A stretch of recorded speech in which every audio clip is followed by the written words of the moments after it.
because we're all the sum total of our habits, and the little things that we do on a regular basis create who we become.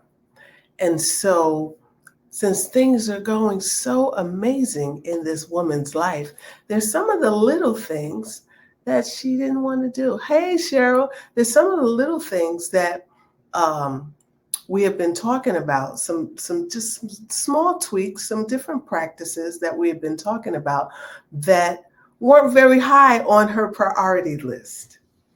Can you relate?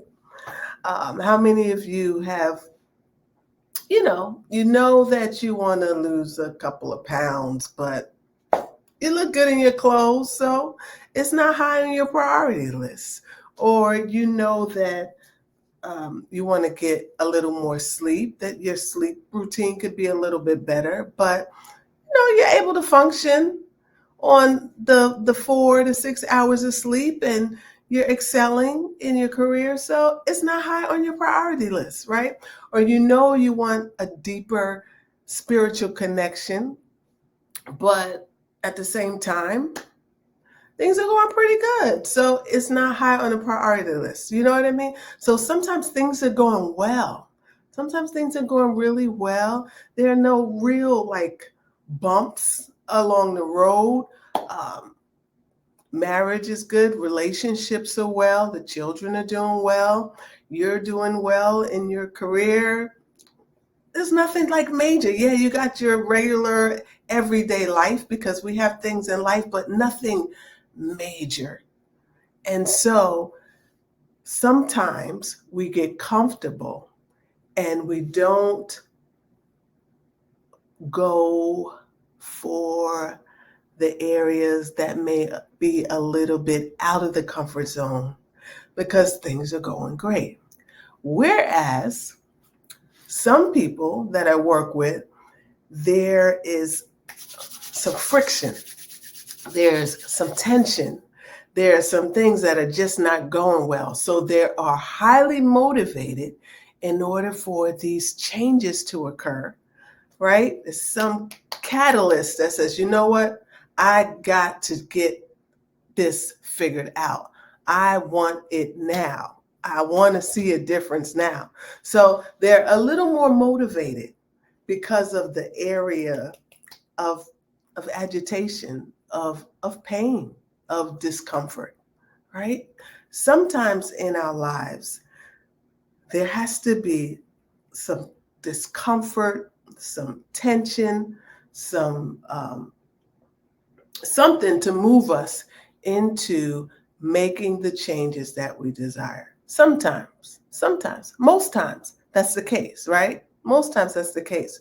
So as I was talking with my client about this, and we started to uncover some of the things, it came down to, I'm good. And I want this, but I'm good, which opened up a whole nother conversation of, what do you really want? What would you really love? Like, you're good, but what if you could be gooder? What if you can experience even more amazing results in your life? What if you could experience a deeper connection with yourself? What if you could experience a deeper connection with the relationships that you have that are good? But what if you can go from good to great?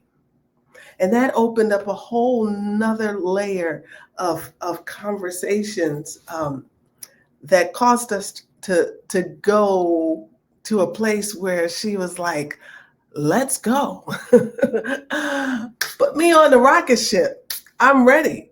I'm ready to excel. Right? So there's not always some type of catastrophic event that has to happen in our lives to move us forward. We don't have to always suffer before we are able to say, you know what? Something needs to change. Sometimes it could just be just a little nudge, a little knock, a little shoulder tap, a little nudge inside that says, you know what? There's more. Yes, I have a good life, but I can have a great life. Yes, I have a great life, but I can have an even greater life, a more exceptional life.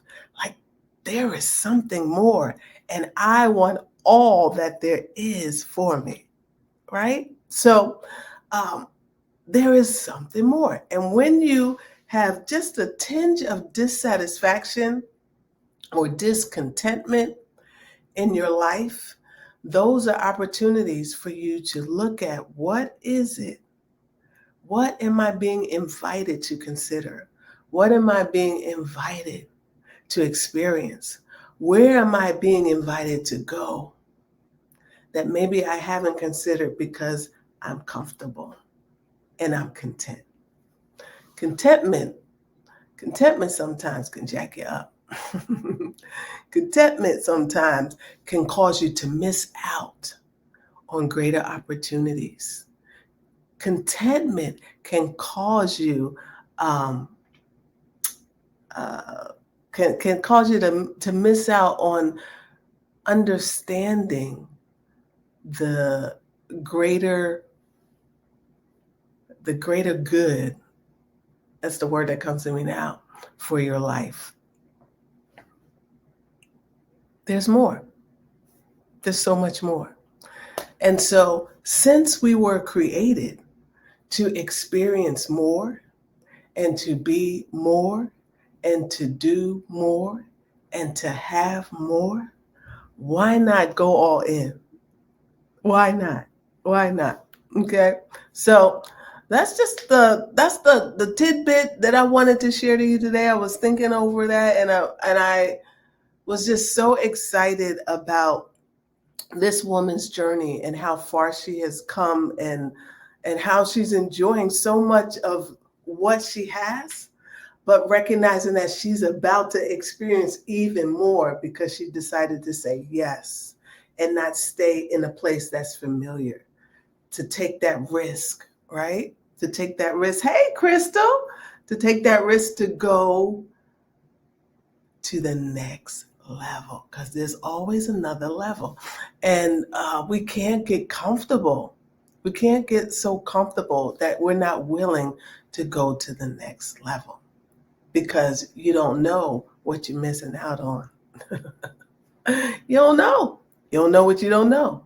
But let me tell you, there's so much more. So, where are you going to go?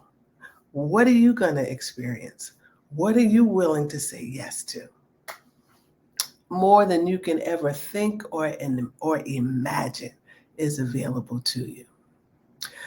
All right. So, let me know in the comments, like, what's been kind of nudging you, what's been knocking at your heart, what's been kind of wrestling underneath the surface for you. That's your opportunity. That's your invitation to say yes to you. Yes to you.